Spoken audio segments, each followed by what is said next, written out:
Report breaking now. അനക്കമറ്റ് കിടക്കുന്ന police complaints അതോറിറ്റിക്കായി സംസ്ഥാന സർക്കാർ പ്രതിമാസം ചെലവിടുന്നത് ലക്ഷങ്ങൾ. പ്രതിമാസ ചെലവ് 16 ലക്ഷം രൂപയെന്നാണ് വിവരാവകാശ രേഖ. ചെയർമാനും ഒരംഗത്തിനുമായി പ്രതിമാസം 5 ലക്ഷം രൂപ നൽകുന്നുണ്ട്.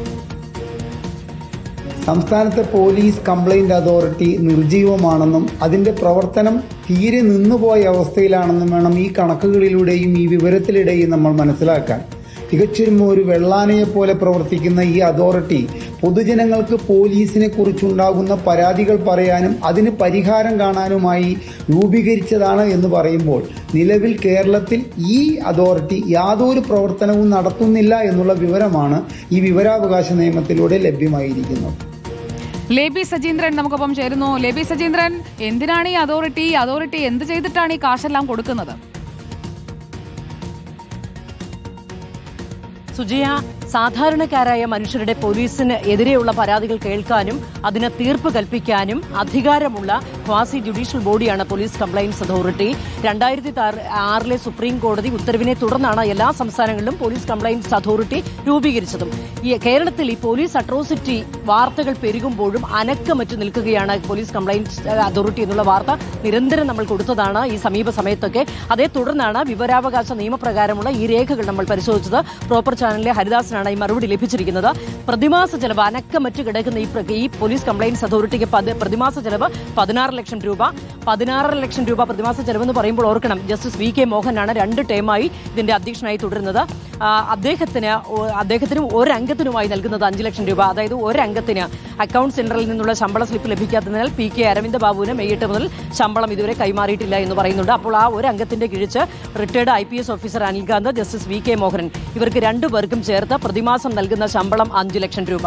ഒരംഗത്തിന് ചലിക്കാത്ത കമ്മീഷൻ, അതായത് പോലീസ് കംപ്ലയിന്റ്സ് അതോറിറ്റി അവിടെ തന്നെ ഇരിക്കുകയാണ്. ചലിക്കാത്ത കമ്മീഷന് 14,000 രൂപ ഡീസലിന് വക ചേർത്തിട്ടുണ്ട്. ചെയർമാന്റെ പ്രതിമാസ ശമ്പളം 1,78,321 രൂപ. ഓഫീസ് ജീവനക്കാരുടെ ശമ്പളത്തിനായി പ്രതിമാസം ചെലവഴിക്കുന്നത് 11,62 ലക്ഷം രൂപ. 2016 മുതൽ ഇതുവരെ നടപടിക്ക് ശുപാർശ ചെയ്ത 9, എത്ര കേസുകളിൽ നടപടിയെടുത്തുവെന്ന വിവരമില്ല. രസകരമായ മറുപടിയാണ്. മറ്റൊരു പ്രധാന കാര്യം സുജയ, പോലീസ് കംപ്ലയിന്റ്സ് അതോറിറ്റിയിൽ ഒരു പ്രത്യേകം നിഷ്പക്ഷമായി അന്വേഷണം നടത്താൻ ഒരു ചീഫ് ഇൻവെസ്റ്റിഗേഷൻ ഓഫീസറെ വയ്ക്കണം എന്നുള്ളത് സുപ്രീം കോടതി ഉത്തരവാണ്. ഈ ഉത്തരവ് ആദ്യം കേരളത്തിൽ നടപ്പാക്കിയിരുന്നു. ജസ്റ്റിസ് നാരായണക്കുറുപ്പ് അധ്യക്ഷനായ സമയത്ത് ഒരു ചീഫ് ഇൻവെസ്റ്റിഗേഷൻ ഓഫീസർ ഉണ്ടായിരുന്നു, അജിത് കുമാർ വർമ്മ. എന്നാൽ ജസ്റ്റിസ് വി കെ മോഹനൻ അധ്യക്ഷനായി ചുമതലയേറ്റതിനു ശേഷം പിന്നീട് ചീഫ് ഇൻവെസ്റ്റിഗേഷൻ ഓഫീസർ എന്ന തസ്തികയില്ല.